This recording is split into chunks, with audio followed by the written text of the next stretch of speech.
vaksin yang nantinya kita harapkan dikembangkan di Indonesia adalah vaksin yang bisa mencegah virus yang nantinya akan berkembang di Indonesia.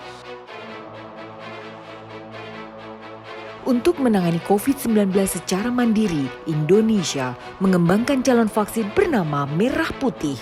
Lembaga Biologi Molekuler IKMAN menjelaskan progres fondasi pengembangan vaksin dengan platform protein rekombinan ini mencapai 30%. Nah, vaksin merah putih itu kalau saya definisikan itu adalah vaksin COVID-19 yang bibit vaksinnya itu diteliti dan dikembangkan di Indonesia. Ya. Karena kalau yang vaksin yang saat ini sedang uji klinis, yang dari China, itu pengembangan bibit vaksinnya di tempat perusahaan tersebut, yaitu di China. Ya. Demikian juga yang dari perusahaan-perusahaan lain di berbagai belahan dunia. Nah, kita perlu punya kemandirian itu, dan saat ini progresnya sudah sampai sekitar 30% dari keseluruhan proses. Platform yang digunakan namanya adalah protein rekombinan. Ya. Namun pemerintah saat ini juga tengah meninjau uji klinis vaksin COVID-19 produksi Sinovac Tiongkok di Rumah Sakit Pendidikan Universitas Padjadjaran. Secara umum, ada perbedaan antara vaksin yang dikembangkan oleh lembaga IKMAN.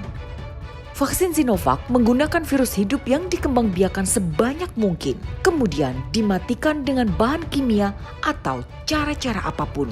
Setelah dimurnikan, virus tersebut bisa dipakai untuk vaksin langsung. Meski prosesnya terbilang sebentar, namun diperlukan pengembangbiakan virus dalam jumlah besar yang tentu berisiko tinggi. Kebetulan tahapan produksi ini, produsen utama dari vaksin adalah Bio Farma. Bio Farma kalau hari ini kapasitasnya memang sekitar 100 juta dosis ya per tahun, dan tapi dalam tahapan sedang ditingkatkan menjadi 250 juta ya per tahun. Ya. Tidak hanya dari mereka sendiri, tapi juga melibatkan perusahaan-perusahaan farmasi yang lain. Ya. Mudah-mudahan dengan upaya melibatkan perusahaan yang lain, kebutuhan dalam negeri ini bisa terpenuhi. Ya. Karena tadi poin kemandirian itu sangat penting.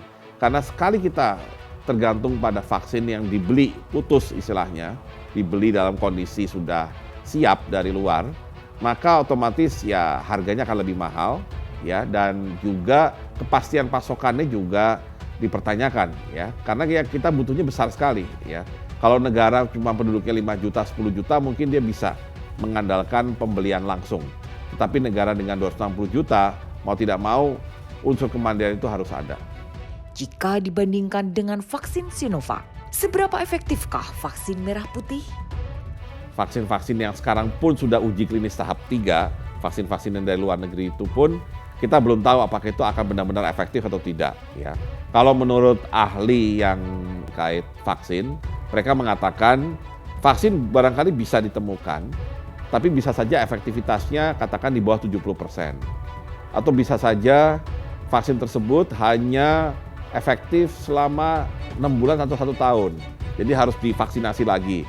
Ya, jadi masih banyak variabel, masih banyak ketidakpastian memang. Ya. Tetapi kan ini adalah upaya yang harus kita lakukan dengan keberadaan pandemi ini. Khusus untuk vaksin merah putih, vaksin ini karena dikembangkan dari awal di Indonesia, itu sudah menggunakan istilahnya isolat virus yang memang bertransmisi di Indonesia. Ya. Jadi istilahnya virusnya virus orang Indonesia. Sehingga kita harapkan karena vaksin yang dikembangkan dari virus yang memang ada di Indonesia, kita harapkan efektivitasnya menjadi lebih baik, paling tidak untuk orang Indonesia. Ya, karena kita kan fokusnya dulu bagaimana kita bisa memberikan vaksinasi kepada orang Indonesia secara efektif. Kita optimis bahwa dengan segera ditemukannya vaksin ini, kita bisa melakukan vaksinasi kepada seluruh rakyat.